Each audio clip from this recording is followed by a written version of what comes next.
Ms. Noem. Well, thank you, Mr. Chairman, and I appreciate you holding this hearing today. This memo has created a lot of conversation in South Dakota and has a lot of concern. Ed Anderson, who is the manager of South Dakota Rural Electric Association, was invited to testify today. And so, Mr. Chairman, he unfortunately wasn't able to attend, so I'd like to have his testimony submitted for the record. Without objection. Thank you.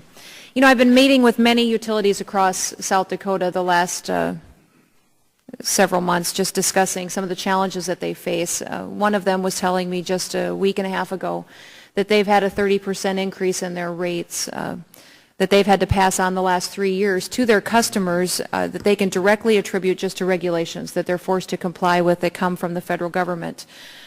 They are very unhappy with the way that the meetings and the listening sessions were conducted by the Department of Energy as they were held throughout the area that's going to be impacted by the memo that was put out by Secretary Chu. They felt as though they were staged, that they were events that were there where the Department of Energy was dictating and delivering information but not necessarily seeking advice or asking for comments or questions. And so I'll pass those concerns on to you, and maybe you could deliver those to the Secretary as well and to the Western Area Department of Energy that was conducting those meetings.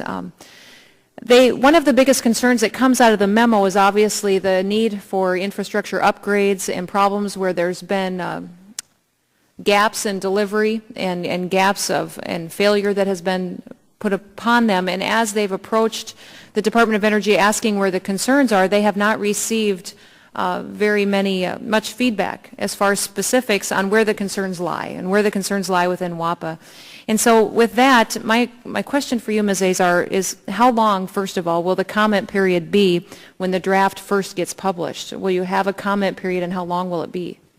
You know, that is up to the Western DOE joint team. I believe they've indicated it's going to be the standard 30 days that's required by the APA. And then will you allow comments when a final is proposed?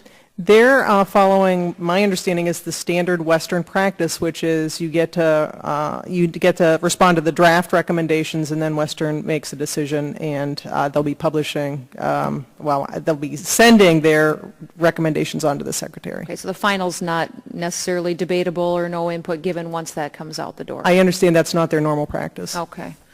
Mr. Bladow, I'd like you to answer some of the concerns that I was just talking about. The rationale advanced by the Department of Energy for this effort was transmission failure and concerns for that into the future. And so my understanding is that in our region, WAPA has a higher reliability rating than virtually any other utility. Is this correct? Yes, I think WAPA's system in the area I operate also has an extremely high reliability. The customers in the partnership with WAPA over the years have funded, I know in the PICS loan program, over $500 million of upgrades and improvements and new equipment in that system. So it's, to me, it's one of the state-of-the-art. It's a good, solid system, and I think the reliability figures you quoted really highlight that. Yeah, that's one of the reasons I wish Ed Anderson was able to be here, because he did speak about the fact that the utilities continuously invest in their infrastructure when they have, on average, 2.3 customers per mile that they're trying to serve. Their infrastructure is critically important for them to do their job and to even remain. But the issue that this memo has brought up is that it's indicated that the Western Area Power Administration is falling down, and that simply that's a concern that they have. And Mr. Bladow, is that true? No, I don't think it's true at all. I think the PMAs have done really an exceptional job of keeping their system up, and it's always a balance. Everything can't be shiny new all the time. Mm-hmm. You really need to balance replacing the critical components, not just because of age, but because of failures and conditions, and you want them to last as long as possible. Balancing that as you hit that 30% rate increase, you need to make sure that you only replace it when it needs to be replaced and not before, and balance that. So that's an effort we're all after, because our consumers hold us accountable for that reliability. Well, and who's the best person to make that decision? Somebody in Washington, D.C., or somebody who's actually out there looking at the transmission lines and judging their ability to continue to deliver the power? I think it is very much the people on the ground who can judge which lines are the most important and which facilities need to be replaced.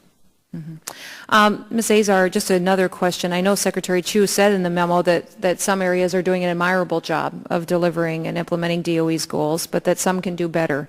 And when describing the memo's primary objective, you acknowledge that one or more PMAs may already be accomplishing the directive. Why do you believe a mandate is necessary? First of all, the only mandate that's in here is to make sure that we've got a flexible and resilient grid. The PMAs, the joint team, is going to be defining what that means for them. I would love the opportunity to speak on the record with regards to the aging asset issue, if somebody would give me that opportunity. If you look on Western's website, they actually have a wonderful piece that says, look, here's what the Secretary was talking about, and here's the things we've already been doing. The joint team between Western and DOE, they're not going to be recommending duplicative processes, at least I hope not, but they're going to say, you know what, we can all do better, and how can we do better in this situation and make sure that indeed we have the infrastructure for the 21st Thank you. century. The gentlelady's time has expired.